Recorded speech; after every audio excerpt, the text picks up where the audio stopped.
YouTube Niner Empire, what is going down? Welcome back to another video. It was reported earlier today from Jeremy Fowler.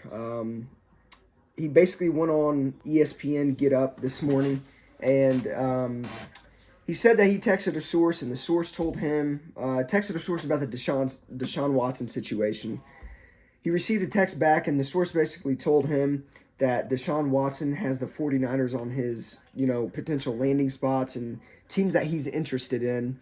And basically, all in all, Deshaun Watson is intrigued by the idea of uniting with Kyle Shanahan and the 49ers in Santa Clara. So we know that the 49ers are interested, according to Jason Lockett-Four, who reported a couple days ago that the 49ers are going to be heavily, heavily interested in Deshaun Watson.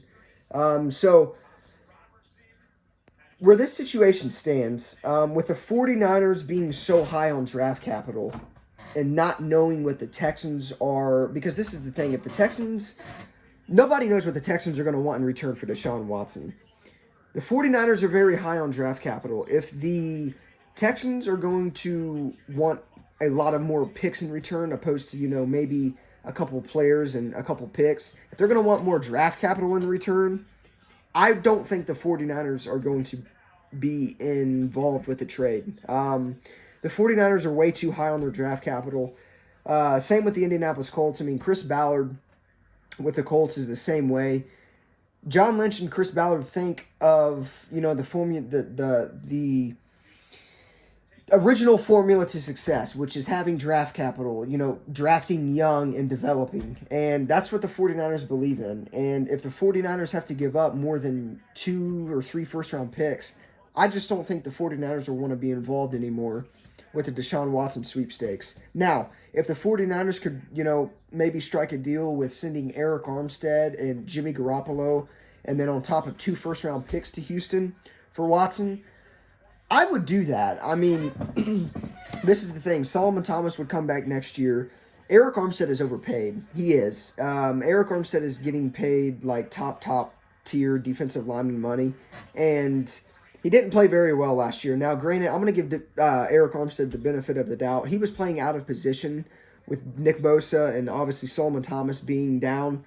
He had to play defensive tackle, and then he'd move to the edge. He was all over the defensive line. He's best, in the interior.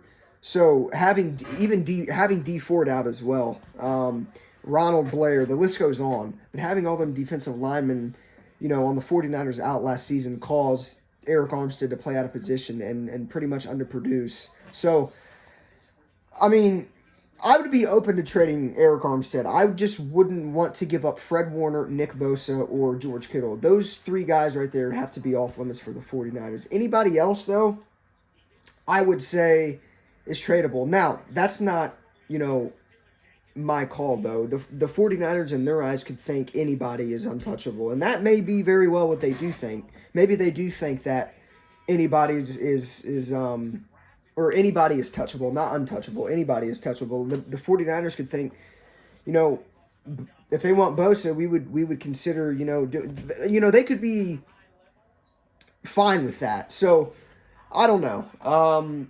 It's interesting. But the 49ers, obviously, the 49ers know Watson's interested, and obviously I would hope that the 49ers are interested. And the 49ers should at least call and inquire about Watson when the Texans start fielding offers. I don't even think the Texans, to my knowledge, are fielding offers for Watson right now. I don't even know if they're taking phone calls. I don't know if they're doing anything when it comes to Watson, because obviously we know that they want to keep him. So, listen, this could go a million different ways in the offseason. Deshaun Watson could hold out. He could return to the Texans and suck it up and play. But another thing to keep note of, the Texans just released their star franchise player, J.J. Watt, today. And that is probably just going to add on to another reason why the Texans aren't going, or that Deshaun Watson's going to want out of Houston. So, the excuses keep building for Watson. I mean, he could say, he could bring up the Hopkins stuff. And then if they, somewhat work out, getting over the Hopkins trade or whatnot, they could, Watson's going to bring up them not, hiring one of his guys that he wanted to interview, at general manager. I don't know. Deshaun Watson has a lot of excuses now. And then, with Deshaun Watson and the Texans not, asking or going to Deshaun Watson and giving him, say in who they hire as the GM.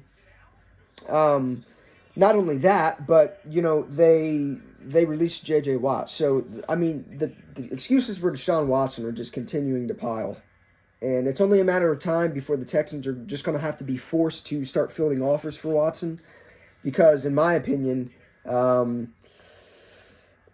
Watson's not going to want to stay. Bottom line, and they can't just hold him hostage. I mean, they can. He's under contract. They can all they want, but he can also hold out and pretty much force them to trade him. So it's going to be interesting to see how this Deshaun Watson situation unfolds. But currently, like I said, the 49ers and Broncos are among some of the teams that are heavily interested, and obviously are some of the teams that Deshaun Watson would be highly interested in playing for. So, on top of that, the Jets are reportedly out of the Deshaun Watson sweepstakes as of right now. They're not in on that whatsoever, along with the Chicago Bears. As you guys know, if you haven't known, earlier this week, the Chicago Bears were talking to the Philadelphia Eagles about, a potential trade surrounding Carson Wentz. And the Bears must like Carson Wentz because, there were reports that they were close to a deal. There were also reports that they're close to a deal, but they're taking things slowly. I don't know, but the Bears are reportedly interested in Carson Wentz and, determined to get him as their new quarterback. So with the Jets and the Bears potentially being out of the Watson sweepstakes, the teams are going to continue to get slimmer and slimmer on his list. And, I just hope the 49ers at least offer, or if they don't offer, at least call. You have to call about it at least. So, we'll see how this situation unfolds, but I'll keep you guys updated. And, let me know what you guys think of Watson being intrigued by the 49ers and possibly uniting with Kyle Shanahan and the 49ers organization in Santa Clara.